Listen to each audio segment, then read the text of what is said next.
Əgər 9-cu və ya 8-ci sinifdə oxuyursunuzsa, videonu sona qədər izləyin. Çünki bu tipli imtahan verəcəksinizsə, yəni hekayə qurmaq tipində imtahan verəcəksinizsə, indi deyəcəyim bu üsulu tətbiq etməsəniz, balınız aşağı gələcəkdir. Başlayaq. Burada söhbət uzlaşmadan gedir bu ipucunda. Gəlin hekayə qurmağa çalışaq. Yazaq ki, nə görürük? Ata və oğlan, yəni oğlu zooparka gedir. Hekayəmizi qurmağa çalışaq. A boy and his father was going to the zoo. İkinci şəklə uyğun da bir şey quraq.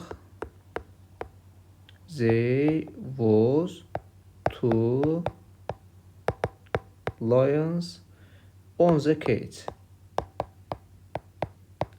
Ardını qurmuram, sadəcə sizə burada bir şey göstərmək istəyirəm. Söhbət burada mübtəda xəbər uzlaşmasından gedir. Baxın, bu tipli esse yazdınızsa, ardını gətirmisinizsə, 2 şeyə diqqət etməsəniz, 3 şeyə diqqət etməsəniz, balınız çox ciddi şəkildə aşağı düşür. Nədir bu? Oğlan və atası zooparka gedir. 2 nəfər olanda demişdik ki, were olar. Burada was yanlış oldu. Deməli, mübtəda xəbər uzlaşmasına biz diqqət etmədik. Were going olması lazım idi. Aşağıda da eyni qayda 2 şir vardı deyirəm. Bu da Z səhv yazmışam. Bu da bir səhv olsun. Zevoz yazdıq tutaq ki.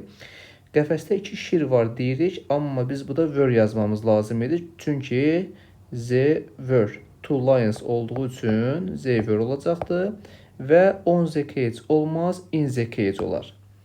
Bunlar sizə bəlkə sadə gəldi, amma inanın ki, imtahan stresi olduğu zaman, imtahan ab-havası olduğu zaman sınaqlarda onlarla uşaq bu ikisi şeyləri gözdən qaçırır və balı aşağı gəlir. Ümid edirəm ki, faydalı oldu. Hər birinizə uğurlar.